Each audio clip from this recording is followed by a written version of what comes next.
하나님 말씀 보겠습니다. 갈라디아서 4장 22절에서 26절 말씀입니다. 우리 함께 같이 읽도록 하겠습니다. 기록된 바 아브라함에게 두 아들이 있으니 하나는 여종에게서 하나는 자유 있는 여자에게서 낳다 하였으며 여종에게서는 육체를 따라 낳고 자유 있는 여자에게서는 약속으로 말미암았느니라. 이것은 비유니 이 여자들은 두 언약이라. 하나는 신의 산으로부터 종을 낳은 자니 곧 하갈이라. 이 하갈은 아라비아에 있는 신의 산으로서 지금 있는 예루살렘과 같은 곳이니 그가 그 자녀들과 더불어 종노릇하고 오직 위에 있는 예루살렘은 자유자니 곧 우리 어머니라. 아멘. 할렐루야. 하나님의 큰 은혜가 넘치기를 바랍니다. 오늘 말씀은 비유적인 말씀이기 때문에 비유입니다. 비유. 그래서 이 비유를 잘 깨달아 아시고 제가 설명하는 거 이해가 안 되거든 빨리 손을 들어서 다시 설명해 달라고 해도 상관없으니까 자 말씀 속으로 한번 들어가 보겠습니다. 자 한번 따라 합시다. 언약은 언약인데 뭐라고 합니까? 두 언약이에요. 여자는 여자인데 두 여자, 아들은 아들인데 두 아들. 그래서 하나는 위로부터 난 언약, 하나는 밑에서 난 언약. 여자도 위로부터 난 언약, 그 다음에 육체를 따라 난 아들, 여자가 있다. 그래서 이거는 우리가 하나님 말씀을 살펴볼 때에 어떤 시각으로 봐야 되느냐. 그래서 우리가 우리 귀에 굉장히 즐거운 설교는요, 행복한 설교는 우리가 생각해 볼 때 나를 위로해 주는 거잖아요. 나에게 기쁨을 주는 거잖아요. 그 설교하고 그 다음에 나를 책망하고 꾸짖고 나로 하여금 죄를 발견하게 하는 설교는 듣기가 거북하잖아요. 그 사이에서 우리가 어떻게 취해야 되느냐 이런 부분들을 한번 살펴보도록 하겠습니다. 한번 말씀 볼까요? 자 아브라함에게는 아들이 있는데 두 아들이 있죠. 비유니까 잘 들으셔야 됩니다. 하나는 이삭이요, 하나는 이스마엘입니다. 이삭이 있고 뭐라고요? 이스마엘이 있다. 그래서 이삭은 약속의 아들이고 이스마엘은 육체를 따라 난 아들이다. 이걸 지금 설명하고 있습니다. 하나는 하갈이라는 여종에게서 났으며 그 다음에 자유 있는 여자는 사라를 의미하는데 여기는 비유니까 자유 있는 여자 사라를 예수님으로 비유하고 있습니다. 그래서 말씀을 우리가 그냥 읽었을 때는 이게 뭔 말인지 모르고 뭐 그런 것도 하고 그냥 지나가 버리는데 아주 깊은 의미가 있습니다. 그래서 여자에게서 낳다 이렇게 이제 기록하고 있습니다. 23절 여종 하갈에게서는 뭘 따라?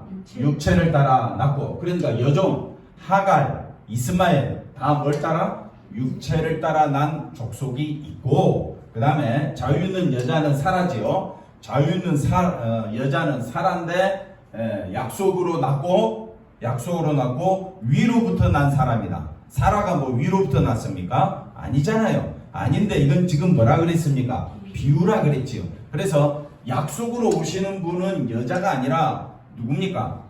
예수님이죠. 그 예수님을 뭐라고 표현했다고요? 자유 있는 여자라 표현했다. 이렇게 우리가 보면 되겠습니다. 24절에 이것은 뭐라 그랬습니까? 비유다 그랬습니다. 앞에 22절, 23절 말씀은 뭐라 그랬어요? 비유지요. 이 여자들은 뭘 설명하고 있다고요? 언약을 설명하고 있다. 그러니까 우리가 언약은 언약인데 약속의 언약이 있고 율법의 언약이 있다. 이렇게 보면 됩니다. 약속의 언약이 있고 그 다음 뭐라고요? 율법으로 말미암는 언약이 있어요. 그러면 율법으로 말미암는 언약은 율법을 우리가 다 지켜야 돼. 율법의 언약, 약속은 뭡니까? 율법입니다. 법 그 자체. 율법은 뭡니까? 그걸 그대로 지켜야 되는 거잖아요. 그러면 약속의 법은 뭡니까? 약속은 어떻게 하면 돼? 약속은 믿으면 돼. 어느 게 쉬워요? 율법을 다 지키는 게 쉬워요? 약속으로 오신 예수님만 믿으면 되는 건데 어느 게 더 쉬워 보일 것 같습니까? 믿으면 끝나는 거잖아요. 아멘. 근데 사람들은 믿으면 되는데 그 다음에 뭐라고요? 믿음 갖고는 안 돼 생각하고 뭘 드러내기를 원하느냐? 율법대로 행하고 있는, 다시 말하면 자기의 모습을 드러내는 것을 더 좋아한다 이 말이에요. 그러니까 우리가 바울이 왜 이 어려운 비유를 우리에게 말씀하고 있느냐? 어려운 게 아니에요. 중요한 건요, 그 당시나 지금이나 상황은 똑같습니다. 상황이 똑같다는 말은 사람은 다 철저히 누구 중심으로 살아간다? 자기 중심이고 자기 행위를 드러내려고 하죠. 자기 행위를 자랑하려고 하죠. 다른 사람 앞에 자기 행위를 높이려고 하죠. 그거는 율법으로 난 언약은 언약인데 율법으로 난 언약이 되고, 약속으로 우리 힘으로 안 되기 때문에, 우리 힘으로는 아무리 우리가 의를 쌓고 거룩하고 아무리 착한 척해도, 아무리 우리가 선을 많이 행한다 할지라도 우리 힘으로는 영생 얻을 길이 없고 구원 얻을 길이 없으니까 하나님께서 어떻게 하셨느냐? 약속을 해버리는 거예요. 어떤 약속을 했느냐? 내가 약속으로 난 언약을 통해서 너희를 구원하겠다는 거예요. 그 약속으로 오신 분이 누구냐? 예수님이라는 거예요. 그 예수님만 믿으면 어떻다고요? 구원이고 영생이니까 예수님만 믿으면 되는 거예요. 이해가 됐죠? 이렇게 쉬운 걸 바울이 왜 어렵게 설명했느냐? 갈라디아 교인들이 지금은 율법으로 생활하고 있는 것이 자기들의 지금까지 해왔던 습관이기 때문에 바울의 말이 오히려 어렵게 들려요. 근데 우리는 바울이 말이 어렵습니까? 율법이 더 어렵습니까? 율법이 더 어려운 거죠. 그러니까 그런 차이에서 난 우리가 이해가 잘 안 되는 부분들이 있지만 조금 더 설명해 보겠습니다. 자, 비유라 그랬죠? 언약은 언약인데 신의 산으로부터 받은 언약이 뭡니까? 신의 산으로부터 받은 언약, 십계명, 모세의 언약이다 이 말이에요. 그러니까 비유가 두 가지가 있다 이 말이에요. 언약은 언약인데 두 언약이라 했으니까 예수님으로 말미암는 언약이 하나 있고, 그 다음에 신의 산으로부터 받은 언약이 하나 있는데 그건 누구로부터 받은 언약이다? 모세로부터. 그걸 뭐라고 이야기하느냐? 우리가 율법을 지켜야 되는데 다 못 지키니까 율법의 종이 되는 거예요. 율법의 종이 뭐냐? 죄를 짓고 있다 이 말입니다. 율법을 하나라도 어기면 뭡니까? 죄잖아요. 그러니까 우리는 죄의 종으로부터 벗어날 수가 있다 없다? 없다. 그러니까 죄의 종. 그래서 죄의 종을 낳은 자는 곧 뭐라 그랬습니까? 하갈이라고 했는데 왜 하갈이라고 하느냐면요, 하나님께서 아브라함에게 약속으로 아들을 주시겠다고 했어요. 근데 그때 아브라함의 나이가 75세였거든요. 75세인데 10년이 지나도 아들 소식이 없네. 그러니까 아브라함과 사라가 짝짝꿍이 돼가지고 내 종 누가 있는데? 하갈이 있는데 하갈을 통해서 우리가 아들을 낳자. 이것도 하나님의 뜻이 아니겠느냐? 순전히 누구 생각이에요? 인간의 생각이잖아요. 자기 생각이잖아요. 그래서 하갈이라는 사람이 등장하는 거예요. 하갈은 사라의 몸종입니다. 몸종. 구수 사람이니까 아마 흑인이겠죠. 그러니까 이 아브라함이 하갈을 통해서 낳은 아들이 누구라고요? 이스마엘인데 그 이스마엘은 우리를 가리키는 거예요.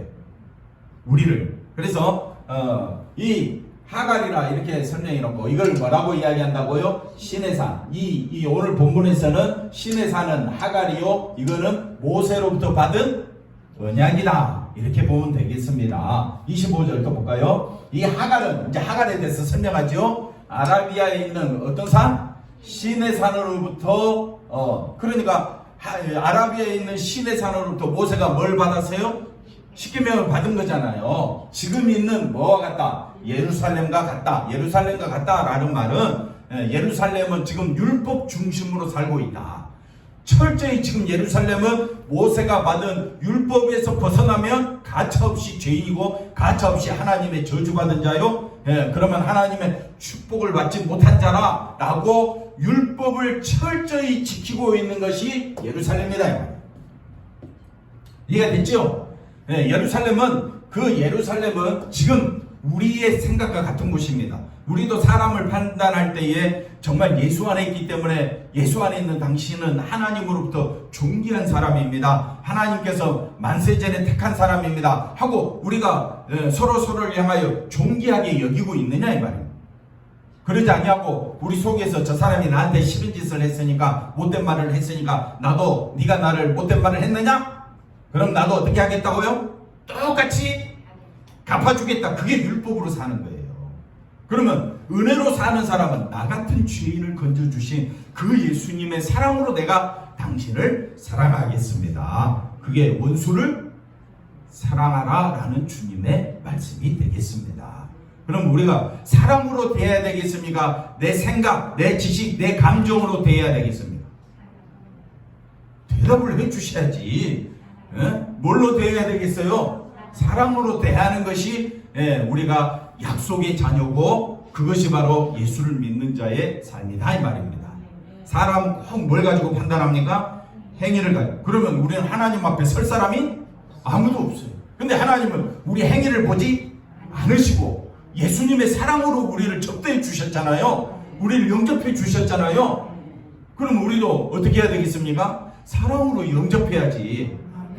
꼭 우리는 집에서나 가정에서나 교회에서나 뭘 가지고 사람을 판단한다고요? 행위를 가지고 판단하는 것이 예루살렘 율법 시대다 이 말이에요. 근데 그게 없는 것이 아니라 지금 우리 교회 안에 우리 안에도 지금 그게 판쳐져 있다니까요. 여러분 교회 선택할 때 뭘 보고 선택합니까? 사람 만날 때 뭘 보고 판단합니까? 다 자기 눈으로 판단하는 거잖아요. 그럼 우리가 판단은 하되 항상 누구 중심으로 나가도록 예수 중심으로 나가도록 우리가 힘써야 되는 거예요. 그래서 어려운 겁니다. 신앙생활은요, 신앙생활은 왜 어렵느냐? 내 중심이 아니기 때문에 어려운 거예요. 내 생각대로, 내 하고 싶은 대로 신앙생활을 한다면 누가 어렵다고 하겠어요? 성경은 예수님을 따라가려면 철저히 자기를 부인하고, 자기를 부인하는 것부터 시작해야 되는데 부인하지를 못하는 거예요. 자기를 부인한다는 말은 나는 없다는 거예요. 내 생각은 없다는 거예요. 아니 그러니까 무슨 그게 신앙생활이냐 라고 따지는 게 율법 시대다 이 말이에요.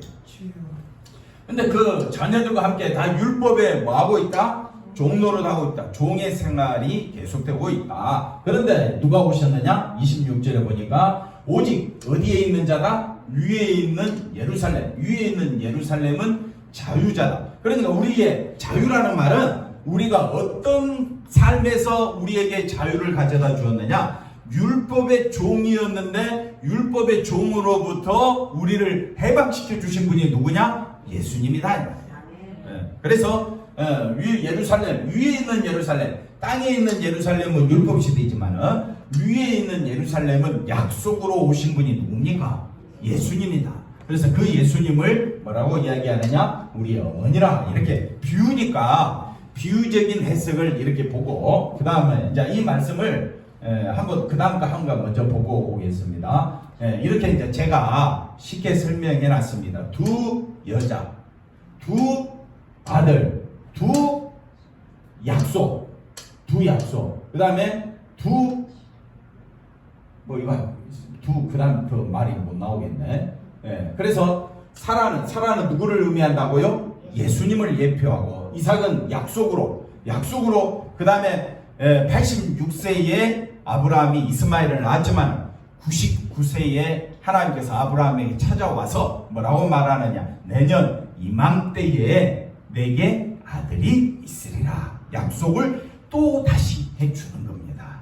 그러니까 아브라함도 웃고 사라도 웃는 거예요. 왜? 몇 년이나 벌써 또 지났어요. 86세에서 이스마엘을 낳은 지 86세에 낳았는데 그 한 13년 후에 또 나타나서 또 뭐가 있으리라? 아들이 있으리라. 그러니까 아브라함도 웃고 사라도 그 뒤에서 들으면서 장막 뒤에서 들으면서 웃고 그랬어요. 하나님 말씀을 비웃었어요. 근데 100세 때 사라가 90세 때 하나님께서 뭘 주신다고요? 아들 이삭을 뭘로 주셨다고요? 약속으로 주신 거예요. 그러니까 우리가 우리 힘으로는 이 죄의 종으로부터 이 신의 산으로부터 받은 그 약속, 그 시내사로부터 받은 약속은 율법인데 그 율법의 약속으로는 우리가 종될 수밖에 없었는데 우리 힘으로는 아무리 율법을 잘 지켜도 의에 이를 수도 없고 천국 갈 수도 없고 내가 율법을 아무리 잘 지킨다고 해도 한 가지라도 어기면 어떻다고요? 모든 율법을 다 어긴 것이 되기 때문에 우리 힘으로는 구원 얻을 길이 생명 얻을 길이 없다는 거예요. 그래서 하나님께서는 이미 만세전에 창세전에 우리로 하여금 이걸로 율법으로는 구원 얻을 길을 마련해 놓지 않으시고 뭘로 구원하시기로? 예수 안에서 구원 얻기로 구원을 우리에게 주시기로 작정하신 거예요. 그걸 내가 믿고 있다는 그 자체가 엄청난 축복이고 엄청난 은혜라는 거예요. 그러니 우리에게 있어서는 내가 뭘 해도 어떤 일을 해도 어떤 엄청난 업적을 쌓아 놓았다 할지라도 내 힘으로는 구원 얻을 길이 없구나. 이걸 깨닫는 것이 종에서부터 자유가 되는 거예요. 그렇구나. 예수님 안에서 생명을 얻고 예수님 안에서 내가 구원을 얻었구나. 그걸 깨달은 자는 누구만 높이게 돼 있습니까? 예수님만 높이게 돼 있다. 그래서 이삭은 약속으로 태어났고 그 다음에 이스마엘은 육체를 따라라는 말은 자기 생각대로 아브라함과 사라가 자기 생각대로 누구를 통해서 아들을 낳자? 하갈을 통해서 아들을 낳자. 자기 생각대로 하나님의 뜻을 이루고자 함이 육체를 따르는 겁니다. 한번 더 합시다. 자기 생각대로 하나님의 뜻을 이루고자 하는 것이 그게 뭐라고요? 육체를 따르는 것이다. 그러면 여러분은 지금 여러분의 생각대로 믿음 생활하고 있습니까? 오직 예수님만 바라보고 있습니까? 대답 좀 해주세요. 생각대로 할 때가 많지요. 그럼 이제 앞으로 어떻게 해야 되겠습니까? 오직 누구만 바라보자? 예수님만 바라보자. 내 생각대로 하는 것이 육체를 따라 살아가는구나. 이걸 갈라디아 교회에 우리 감사 비전교회에 알려주시기 위하여 하나님은 지금 이 말씀을 우리에게 해주고 있는 겁니다. 그래서 예수님은 위로부터 나신 자고 우리는 다 뭘 따라 났다? 육체를 따라 땅에서 태어난 존재다. 그래서 우리는 구원 얻으려면 이 하갈이 다시 말하면 시내산에서 모세로부터 받은 율법을 다 지켜야 구원을 얻는데 구원 얻기는커녕 뭐가 돼버렸다? 율법의 종이 돼버렸다 이 말이에요. 그게 바로 누구라고요? 우리다 이 말이에요. 그런데 우리를 구원하시기 위하여 위에 계신 하나님이 합력하여 선을 이루어서 누구를 보내시기로? 구원자이신 예수님을 보내시기로 그 예수님을 통해서 우리가 뭘 얻느냐? 죄의 종으로부터 사망의 종으로부터 사단의 종으로부터 해방되는 거예요. 그래서 자유는 뭐냐? 예수 안에 있는 자유입니다. 자유가 뭐냐면 나 자유 얻었네. 내 마음대로 해도 된다. 예수 안에서 구원받았으니까 이제 신앙생활을 내 마음대로 해도 된다. 이게 잘못된 생각이에요. 예수 안에서 구원받은 자는 누구만 높이는 거? 예수님만 높이는 것을 자유라고 합니다. 예수님 안에서 사는 자는 내가 있다 없다? 내가 없는 거잖아요. 그러니까 나 자유라는 것은 예수님 안에서 자유다. 항상 기뻐하라. 어디 안에서? 예수 안에서. 항상 기도하라. 어디 안에서? 예수 안에서. 그 다음 또 뭐 있어요? 쉬지 말고 기도하라. 어디 안에서? 예수 안에서. 그러면 되는 거예요. 예수 안에서. 밥 먹을 때도 예수 안에서. 오고 갈 때도 어디 안에서? 예수님 바라보고 예수님 감사합니다. 예수님의 은혜로 나는 자유자가 되었습니다. 나는 약속을 받았습니다. 나는 구원을 얻었습니다. 어디 안에서? 예수 안에서. 나는 죄인 중에 개수였고 나는 종이었고 내 힘으로는 구원 얻을 길이 없었는데 오직 예수님 덕분입니다. 오직 예수. 그래서 살아도 주를 위하여 죽어도 주를 위하여 사나 죽으나 나는 누구의 것이다? 주의 것이다.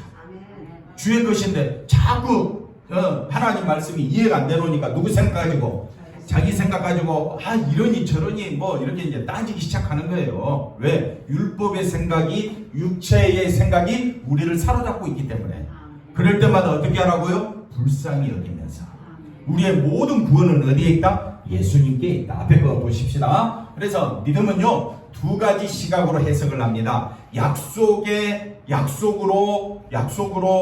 언약으로 믿음을 해석하는 자가 있고 율법의 언약으로 믿음을 해석하는 자가 있다. 그래서 믿음이 있느냐? 그러면 행위를 보여야지. 네가 하는 짓을 보니까 믿음이 있어 없어?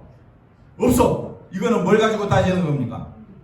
행위, 언약, 뭡니까? 율법의 그 언약을 가지고 믿음을 바라보는 것이다. 그렇게 하지 말라 이 말이에요.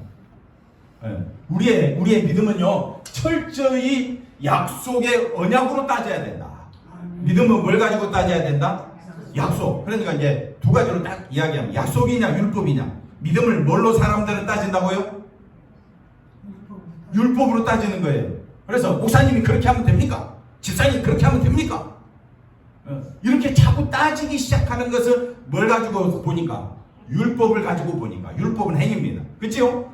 율법 행위로 자꾸 사람을 따지기 시작하다 보니까 정죄하고 교회 안에서 네가 그래갖고 뭐 목사냐? 네가 그래갖고 장로냐? 이 새끼 저 새끼 막 욕하고 난리 났어요.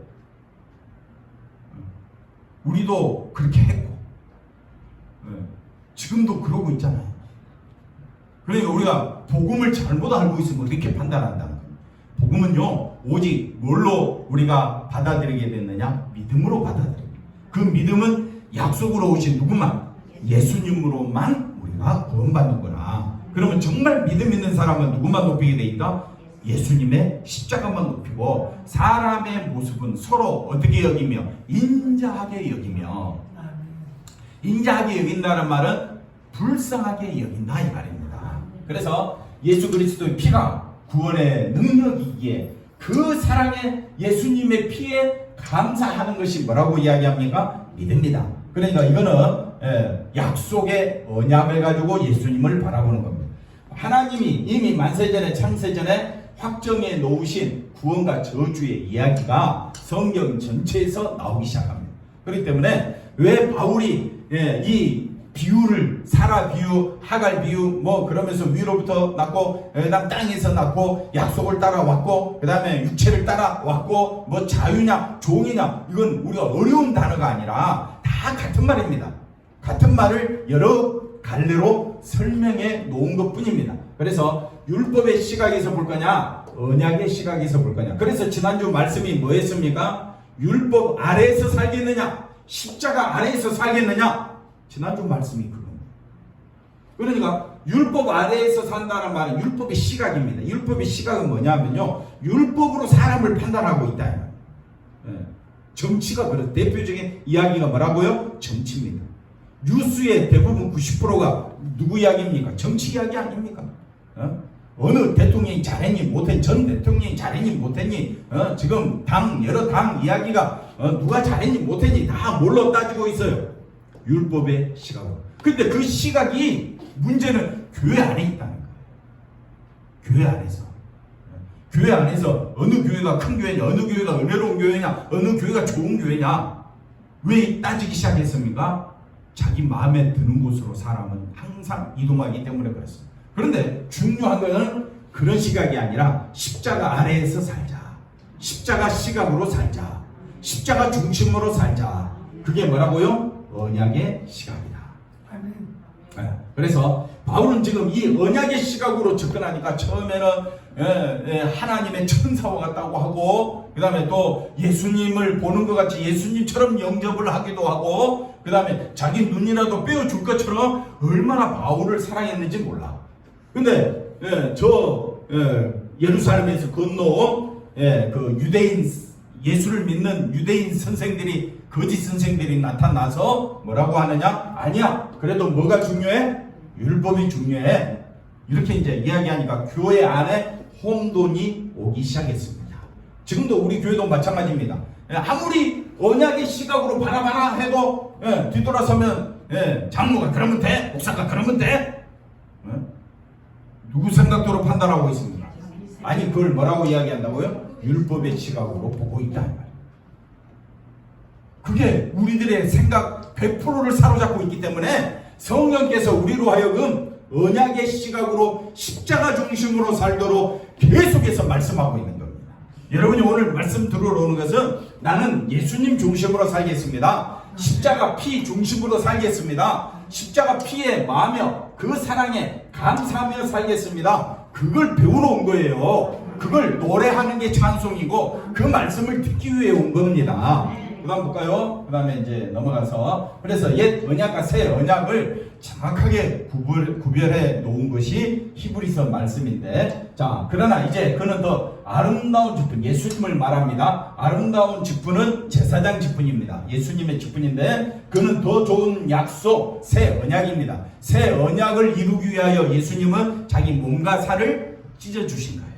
우리에게 내주신 거예요. 그걸 십자가라고 이야기합니다. 그래서 예수님은 십자가를 통하여 더 좋은 언약, 더 좋은 언약은 새 언약, 언약은 언약인데 뭐라고요?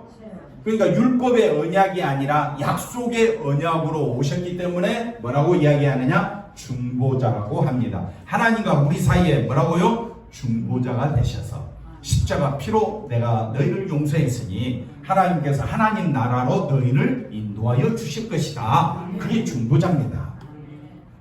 우리가 중보자 될 수 없잖아요. 그 다음에 7절, 저 첫 언약을 옛 언약 율법이라고 이야기합니다. 좀 복잡한 것 같지만 쉽죠? 이제 알아듣기 쉽죠? 이렇게 자세히 설명해 줬잖아요. 첫 언약은 뭐라고요? 율법, 옛 언약. 둘째, 첫 언약이 있었으니까 둘째 언약이 있을 거 아니에요. 둘째 언약은 이제는 옛 언약이 아니라 새 언약. 그거는 첫 언약은 율법이라면 둘째는 뭡니까? 약속의 언약이다. 약속, 율법이 아니라 우리는 뭘 믿는다고요? 약속, 하나님의 약속을 믿는 겁니다. 하나님의 약속이 우리에게는 그리스도 비밀이 되고 우리에게는 영생이 되는 겁니다. 그러니까 첫 언약이 흠이 있기 때문에 둘째가 나타났다 이 말입니다. 다시 말하면 첫 언약으로는 종이 되고 구원 얻을 길이 없다는 거예요. 첫 언약으로는 그래서 서기관들과 바리새인들이 첫 언약을 얼마나 열심히 지켰습니까? 그러나 구원 얻을 길이 없기 때문에 누가 오셨는데? 예수님이 오셨는데 예수님조차 거부하잖아요. 그래서 복음이 어디로 가고 오게 되느냐? 우리에게도 오게 됐는데 그것도 하나님이 작정하시고 예정하신 것이다 이 말입니다. 8절, 그들의 잘못을 지적하여 말씀하시되 주께서 이르시되 볼지어다 날이 이르리니 내가 이스라엘 집과 유다 집과 세우러 뭘로 맺으리라? 예레미야를 통해서 주신 말씀인데 새 언약을 주시리라. 9절, 주께서 이르시기를 이 언약은 내가 그들의 열조의 손을 잡고 애굽 땅에서 인도하여 내어서 그들과 맺은 첫 언약, 모세의 언약, 십계명 같지 아니하노라. 그거랑 다르다는 거예요. 언약이 내 언약 안에 머물러 있지 아니하므로 내가 그들을 뭐하지 아니하였다? 그래서 멸망시켰다 이 말입니다. 그래서 10절에 가봅시다. 주께서 이르시되 그날 후에 내가 이스라엘 집과 맺을 새 언약은 이것이니, 새 언약은 뭐냐? 하나님의 법을, 율법을 이제는 그들의 어디에 두고 생각에 마음에 두고 이것을 기록하리니, 다시 말하면 성령께서 인을 치시겠다 이 말이에요. 택한 백성 마음속에, 그래서 우리가 옛 언약을 따르지 아니하고 새 언약만, 예수님만 바라보도록 성령께서 우리를 사로잡아 가겠다 이 말이에요. 우리의 생각과 마음을 사로잡아서 어디로 끌고 가겠다는 겁니까? 새 언약으로 끌고 가겠다 이 말이에요. 그래서 각기 자기 나라 사람과 자기 형제를 가르쳐 이르기를 주를 알라, 주님을 알게 되는 것은 우리 힘으로 알려준다고 해서 아는 것이 아니라 누가 깨닫게 하신다? 성령께서 깨닫게 하신다. 12절, 내가 그들의 불의를 어떻게 한다고요? 긍휼히 여기고 그들의 죄를 다시 왜? 십자가로 용서해 주셨으니까. 십자가 용서 안에 있는 것이 얼마나 큰 축복인가를 말씀해 주고 있다. 13절, 새 언약이라 말씀하셨음에 첫 것은 첫 언약은 낡아지게 하신 것이니, 왜? 예수님이 다 완성해 버렸으니까 이제는 낡아지고 새하는 것은 없어져 가는 것이니라. 그래서 우리로 하여금 새 언약만 바라보도록 이렇게 말씀해 주셨는데 자꾸 우리는 어디로 돌아가려고 해? 옛 언약으로 율법 가지고 사람을 판단하려고 하고 있으니까 미치겠는 거예요. 바울은. 그 다음 보겠습니다. 그래서 하나님의 언약은요, 뭘로 이루어진 것이다? 십자가로 이루어진 것이 새 언약이다. 그래서 여기다 새 자를 붙이면 좋아요. 하나님의 새 언약은 뭘로? 십자가로. 그러면 하나님의 옛 언약은 뭘로? 율법으로. 이렇게 하나님의 용서, 하나님의 사랑을 증거하는 것이라. 그래서 이 새 언약에 의해 뭡니까? 구원과 저주가 나누어집니다. 그래서 이제 완전히 하나님의 심판대에서는 예수 안에 있느냐, 예수님만 높였느냐, 자기를 높였느냐, 완전히 이제 분리되어 버립니다. 그래서 그 다음 말씀 보시면 종의 새 언약, 종의 자식인 우리가, 자 보십시오. 옛 언약에서 우리가 자식인 우리가 하나님의 아들이신 예수 그리스도의 성령을 받아서 언약대로, 새 언약대로 이제는 뭘 이을 자가? 유업을 이을 자가, 유업을 이을 자, 기업이 되었다라는 말은 예수의 증인이 되었다. 그러니까 나로 하여금 새 언약을 이루신 누가 나와야 합니까? 예수님이 나와야 한다. 이걸 말씀해 주고 있습니다. 하나님의 언약의 목적, 위에 속한 자가 된 이 우리가 원래는 땅에 속한 자였는데 예수님의 중보자이신 그 예수님의 사랑으로 우리가 하나님의 용서 긍휼 사랑으로 감사하게 되는 것을, 그 내막을 알고 보니까 하나님이 다 하셨구나. 이걸 알게 되므로 하나님께 감사하게 되는 것을 하나님이 즐거워하신다 이 말이에요. 그러니까 사람의 창조된 목적은 하나님을 영원토록 뭐하게 해야 된다? 즐거워하게 하려면 예수님의 피로 인하여 내가 구원 얻게 됨을 감사하는 것이 하나님께 뭐가 된다? 즐거움이 되고 영광이 된다. 이렇게 말씀해 주고 있습니다. 그래서 우리의 행함은 하나님의 즐거움이 될 수가 없다. 근데 자꾸 우리는 행함을 쫓아가는 것은 나의 즐거움이기 때문에 그렇습니다. 내가 행하면요, 내가 높임받고 내가 존경받으면 얼마나 기분 좋은지 몰라요. 사람들이 나를 인정해주면 그것만큼 즐거운 것이 없습니다. 근데 그거 아니라는 겁니다. 예수 그리스도 십자가에만 가치를 두라는 거예요. 아멘. 어디에 가치를 두라? 나의 가치가 아니라 어디에? 예수님의 십자가의 모든 가치를 두라. 네, 살아도 주를 위하여, 죽어도 주를 위하여. 내게 사는 것이 예수님이잖아. 주님이잖아. 이것이 바로 십자가의 모든 가치를 두는 사람이다. 네. 자, 다 같이 한번 읽어봅시다. 우리가 원수 되었을 때에 그 아들의 죽으심으로 말미암아 하나님이 어떻게 되었다고? 화목하게 되었은즉, 화목하게, 이제 예수 안에서 십자가 안에서 화목하게 된 자로서는 더욱 그의 살아나심으로 말미암아 뭘 얻었다? 구원을 이미 받았지만 구원을 받을 것이니라 라는 말은 예수님만 높이는 삶이다. 누구만 높이는 삶이다? 예수님만 높이는 삶이다. 11절 뭐라고 이야기합니까? 그뿐 아니라 이제 우리로 화목하게 하신 우리 주 예수 그리스도로 말미암아, 예수님으로 말미암아 어디 안에서? 하나님 안에서 또한 만다 즐거워한다. 그러니까 우리의 즐거움은 어디 안에서? 예수 안에서, 하나님 안에서. 신앙의 즐거움은 내가 잘해서 신앙의 즐거움이 아니라 어디 안에서? 예수 안에서, 하나님 안에 있는 것이 너무 감사해서. 그래서 우리의 기준은 누가 돼야 되느냐? 예수님. 근데 자꾸 뭘 기준으로 삼고 보니까 세상을 기준으로 말하니까 교회가 어려운 거예요. 시끄러운 거예요. 교회가 은혜가 넘쳐야 되는데 교회만 왔다 갔다 하면 시험 들고 밥상 위에서 뭡니까? 자기 속마음이 막 쏟아져 나온 걸 기준이 틀렸다 이거예요. 기준이. 우리의 기준은 누가 돼야 됩니까? 예수님. 기도하겠습니다. 하나님 감사합니다. 오직 예수님 중심으로 아멘하며 감사하며 기뻐하며 즐거워하며 예수님 때문에 아버지 하나님 감사가 넘쳐나는 우리들의 삶이 되게 도와 주시옵소서. 예수님의 이름으로 기도하옵나이다. 아멘.